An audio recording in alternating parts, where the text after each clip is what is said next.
Hi everyone, Sarah Carter, independent consultant for Esborn Books and More, and I'm going to be sharing chapter books for ages 7 and up, starting with Anna Hibiscus. Anna lives in Africa, amazing Africa, on a compound with her family. There's a unique perspective here because Anna has a mom who is from Canada and a dad who's from Africa. So you really get a view of the entire world through this series. She does actually go to Canada at one point in here, so it's interesting seeing the difference in cultures between the two countries. Next up is a Billy B mystery. So this is Billy B and her friend Jack, not all grown up, but a little bit older here. You can see that Sally Rippin does a great job of keeping the text on one side of the page. You don't have sentences that travel from one side to the other. So if you have a struggling reader or a reader that has dyslexia, these books are awesome for them. Next up, we have Olivia's Secret Scribbles. So this is Ella's younger sister. So you see that it's in diary format, and it deals with things that young kids want to know about. Almost Perfect Puppy, you have Amazing Acrobats, and then you also have My New Best Friend. I'll show you a little bit about what that looks like. But I love this one in particular because Anna's best friend moves away, and then a new friend, who will become a new friend, moves in next door. So it's really great because I don't know about you and your kids, but I had a lot of really close friends move when I was going through elementary school, and it was difficult. So I loved that this really walked through Olivia's feelings about having her friend move and then really reaching out and making the new girl feel comfortable. So this is a great one. Next up is the Pony Craze Princess. So Princess Ellie here is crazy about horses, not so crazy about the color pink. And this is kind of a mystery series as well. So this one is a lot of fun for any kid who loves horses, who loves princesses, especially unconventional ones. Next up, we have Fairy Ponies. This is a really popular series. So in this one, Holly shrinks down and through some magic, she goes through a tree and finds the land of the fairy ponies. How much fun is that, right? What girl doesn't imagine that at some point in their lives?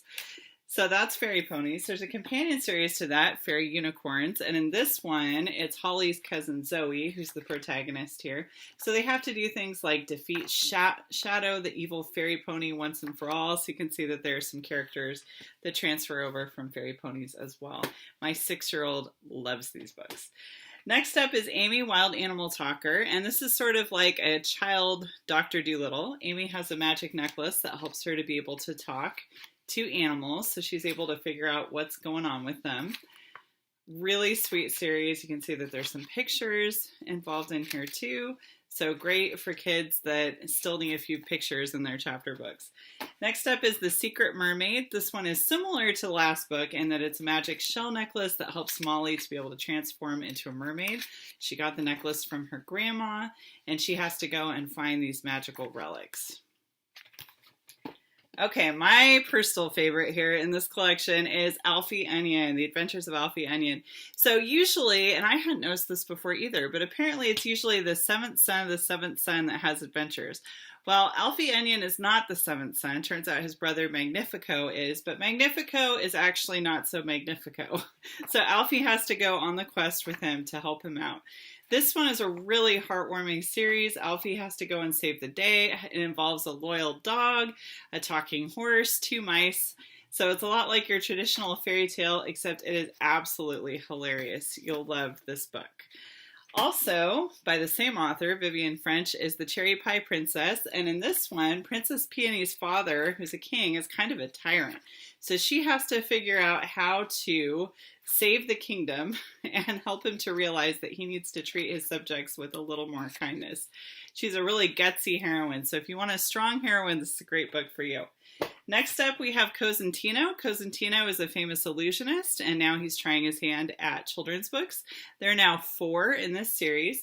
And this one, Cosentino lives in this magical world where magic is actually not allowed. So he has to do illusions instead of magic because the evil king has decreed that he cannot do magic anymore. So as you can see, this is another great one, particularly for older kids that might not be as interested in reading. It will be engaging for them. There are lots of great pictures on here. Lots of just kooky, clever fun. They'll love it. And the last one that I want to show you with this is Bully on the Bus. So Bully on the Bus talks about, obviously, super important topic, bullying. It's written in verse, so it's kind of a cross between poetry and a story. It does read like a story. There is a plot here, but there's a boy that's being picked on by a bully. And she's really mean. She calls him things like jerk and loser, and he has to kind of work through what to do. By the way, if you need more bullying resources, check out everything that we have available for emotional health. We have books like Be Brave, Be Strong. Let's see what else. We have Hello Happy, we have No Worries, and we have the Usborne Unworried book. So ask me about those emotional resources if you need workbooks and things to help them process their feelings. This is a great book that can also help in that journey as well. Thanks for joining me.